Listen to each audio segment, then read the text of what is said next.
the cochlea. Anybody know where cochlea comes from? It's gonna be like a snail, the shell. That's a similar concept. All right.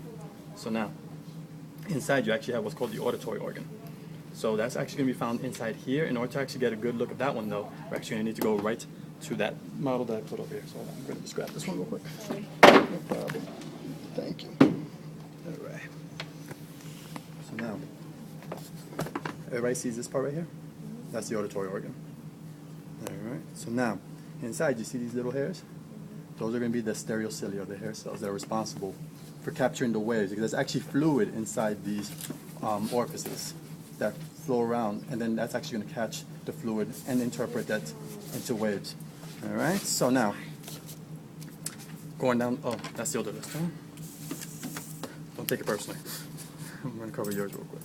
All right, so as you see, the nerve cells eventually connect to this grouping here. So you see these little cell bodies, these soma? Take a guess what those would be then, if they're cell bodies.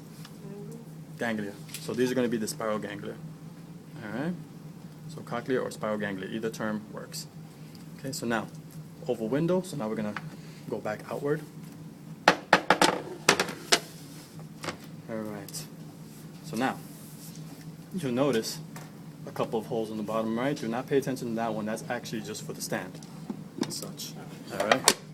So, on this one, you see that oval shape?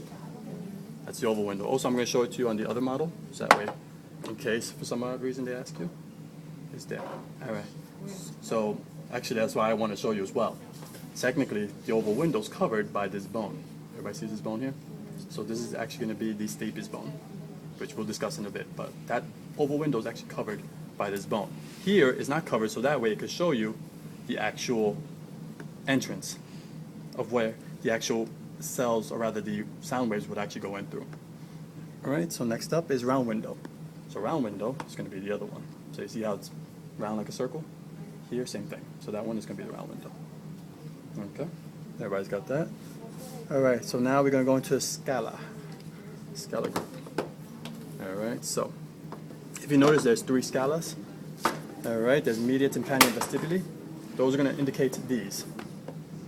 All right, so the first one I'm actually going to do, since we love to do it this way, the media. So media is going to be this one. The easiest way to think about it is that it's the one that's kind of cut. It's not exactly in half, but if you know that it's cut, you know that it's not full.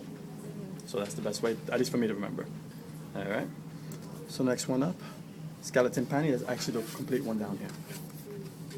So this entire region here, that's scala tympani. And then you have scala vestibuli, which would leave you with this one. And then this one is going to be easier to remember because right on top of it you have this membrane called the vestibular membrane. All right, so everybody's got that so far? Okay, so that's everything on the inner ear up to semicircular canal. So now, semicircular canal is going to be on here. And everybody can pretty much see what's a half circle, right? I mean, technically it's a little bit more than half, but you get the idea. Semicircular canal, that's a semicircular canal, that's a semicircular canal. In your books, you'll get your anterior, posterior, inferior, etc. You don't need to worry about that. Just know that it's a semicircular canal. Okay? So now, the vestibule is going to be that base, that bottom part. So all of this, as you see in the indentation here, that's why everything's indented, because that's what we have here in the vestibule. All right? So now, here we have, actually hold on, I want to go the right way. The endolymphatic sac is actually missing on this model. So there's supposed to be a sac that's attached to this duct. I have no idea where it's at. Does that model have one, by chance? Right there? It does? Could you just bring that to me, please? You could bring the whole thing, don't worry about it. Thank you. I would stand, but I don't want to get my face inadvertently taken a picture of. All right, so you see how it's actually connected here? That's the endolymphatic sac. And then that's just the duct connecting to it to lead into the 2 gaps that are going to fill these semicircular canals with perilymph and endolymph, respectively. Peri is going to be the pink one, which you don't need to worry about. It's just context purposes in case you've gotten a lecture. Endolymph is going to be that middle one here. All right? So now, these 2 sacs, respectively, are going to be the utricle and the saccule. All right, so it's actually backwards. So you would think like ascending order would be S would be on the top and U is on the bottom. This is actually backwards. U on the top, S on the bottom. So utricle, saccule. All right, so now we have the vestibulocochlear nerve. So here was actually missing a piece, so I'm just going to do it on this one. All right, so you see how you have two parts of the nerve right here? All right, so the cochlear one should be easy because cochlear is going to lead to the cochlea. Vestibular is going to be the one that actually branches off, and it's going to go into the vestibule. You see the ending branches here, right? Actually, let's see. Oh, see, and this one's even worse. This one's completely ripped off. But this would be the vestibule, as we said before. So vestibular and cochlear, and then together that's going to be cranial nerve number 8, which is vestibulocochlear. Okay. So that's what you have there. I believe that's everything for the inner ear. Any questions so far on that one?